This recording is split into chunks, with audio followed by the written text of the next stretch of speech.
Morning guys, James from Fairclough Studios here, and it's time for a long-term review of the Osmo Pocket by DJI. Now, I've owned this for about a year. I don't know if many people remember. If you're a long-term subscriber, then I swapped the GoPro Hero 8 for the Osmo Pocket last year. I actually used them together in tandem for probably about 3 months while I learnt the new camera, but yeah, basically I decided to replace the GoPro with this because I thought it'd be better for me. Now, after a year of shooting, let's see what we think.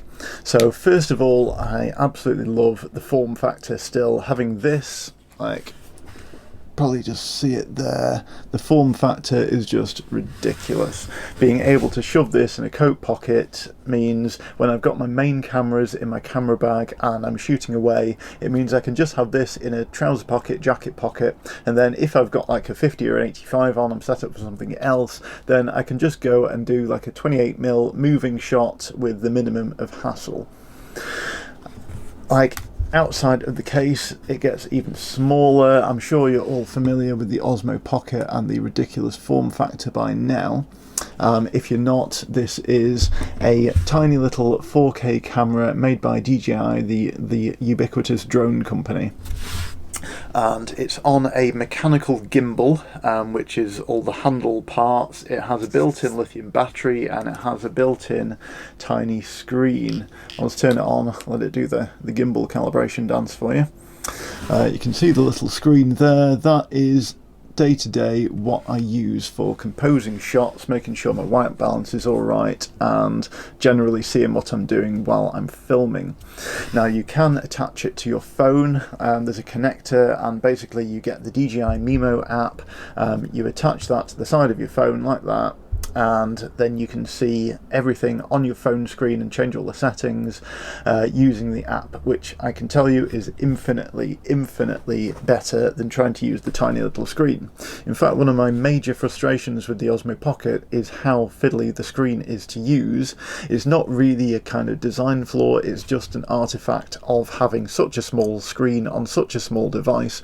I love that it's there, I love the functionality, I love that you can do everything on it. However, I'm a little bit kind of ham-fisted with my thumb movements. My thumb is pretty much the size of the screen, so doing tiny little movements, especially when I've got to do something like within a time restriction, can get a little bit tiresome when I constantly press the wrong button and turn it into like FPV mode when I should be on pan follow mode, and then I've got to redo something.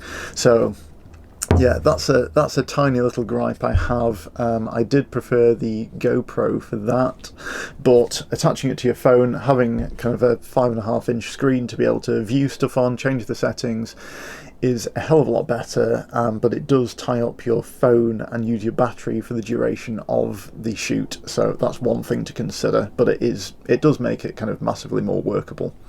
Other things that I like about the Osmo Pocket are the ease of use to ease of access even to the micro SD slot, which is on the side there. Which makes it dead easy to change cards, and it makes it really easy to see that you've actually got a card in there. One of the things I didn't like about the GoPro, with it all being sealed, is that I had to access the battery compartment to make sure there was an SD card in there before a shoot, and during a shoot, if you've got to unclip the cage, take it out the cage, undo the battery compartment, have a look, put that in, put it back in the cage, remount it, bit of a pain. So I love being able to see, paranoid me, that I've actually got an SD card in there. So yeah, tiny little thing, makes it really less waterproof, and yeah, probably not the greatest of ideas to have an exposed SD card, but whatever, it works. I don't take this out in the rain anyway. It also has a charge point directly on the bottom there. Again, due to the GoPro's waterproofing, it means everything's got to be inside a housing. With this not being a waterproof system, it means you've got a charge point there. So it means if you're doing like a time lapse or something like that, you can stick a USB battery on a USB-C cable into this and power it for like 5 times longer than you can get off the internal battery. In terms of the image quality, I started this video with a little sequence that I shot up at Alton Towers theme park late last year around Bonfire Night. I think it was 2 days after Bonfire Night actually. So that was winter shooting, ambient, all in 4K 50p, because we're in the UK, so we use 50 instead of 60. Great, love the quality, absolutely love it. I used auto white balance pretty much all day because the conditions were so changeable between sun, between cloud, between it going kind of even more overcast to the sunset colours to the fireworks in the evening. There was a lot of colour change, a lot of colour shift. I left it in auto white balance, and to be honest, it did a fantastic job. I'm always so impressed with DJI's white balancing on the drones that we have, the Mavic 2 Pro, the Mavic Air. It's also great, which is why I wanted to go with this, because I thought it would match the footage really well, and it does. In terms of auto exposure, if you're just going for a quick shot, it does a really good job. It kind of averages out stuff really nicely, and it seems to have a decent amount of dynamic range. It's never going to be like a cinema camera dynamic range, but you know, for what it is, a tiny little pocket camera, I'm really impressed with it, and will take it on kind of merit of that. I'm not going to compare it to like a Sony A7 or a Red or whatever, because it's not a fair comparison. You're not going to be using them for the same things. These are for kind of quick shots if you're running around, if you've got kind of no space in your bag for a proper camera and you just want to take something and get some footage, or you've just got 5 minutes to do some moving content or vlogging, then this is a great solution, and I really like it. In terms of resolution, 4K is actually worth shooting in 4K. I didn't know, because it's kind of a plastic lens cover, and you know, all the considerations you've got for shooting in 4K, that sometimes a really kind of decent 1080p codec can look just as good. However, the 4K versus 1080p in this is worth shooting on 4K.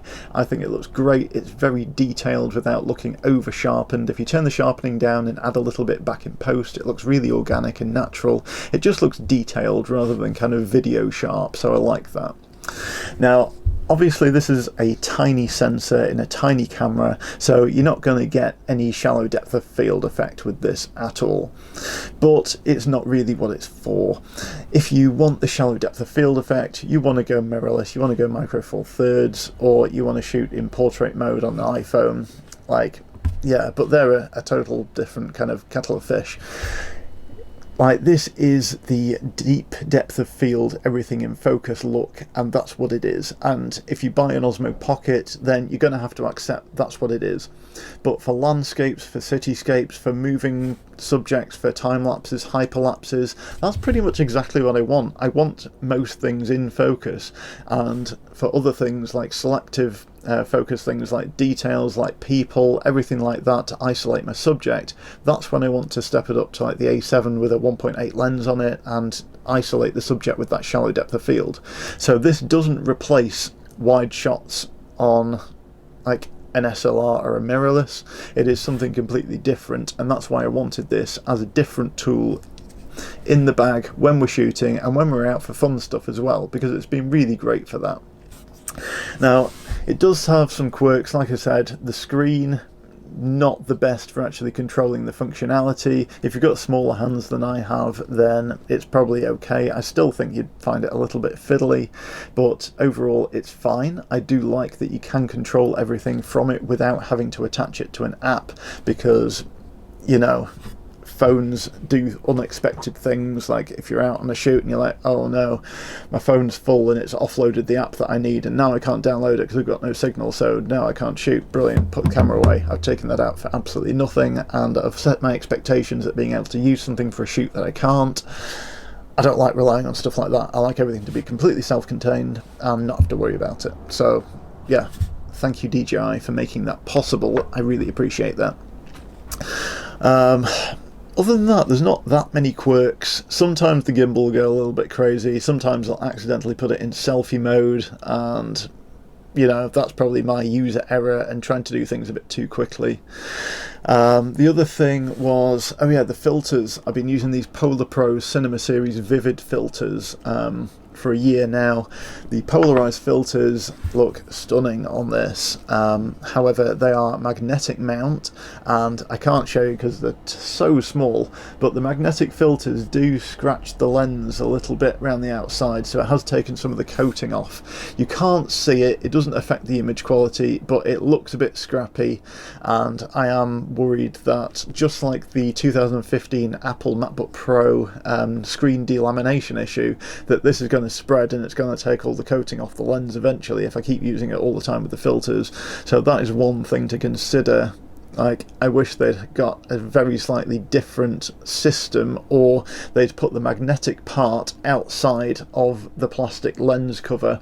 It would have been easy to put like a little magnetic bezel around the outside that the filters then attach to, rather than including the magnet within the main lens assembly, because yeah, that glass isn't doing anything anyway. So yeah, that's one minor gripe about this. So all in all, I think it's a great camera. I'm really happy with it after a year. I'm currently on a mission to try and downsize and simplify, so I'm not sure if I'll keep it or not. I probably won't get rid of it just yet, just because it is so handy to have. When you need it, you really need it. So yeah, that's it. That's my thoughts long term on the Osmo Pocket. Yeah, I think it's a great camera. If I didn't have one, I think I'd definitely buy one. I like it better than the GoPro.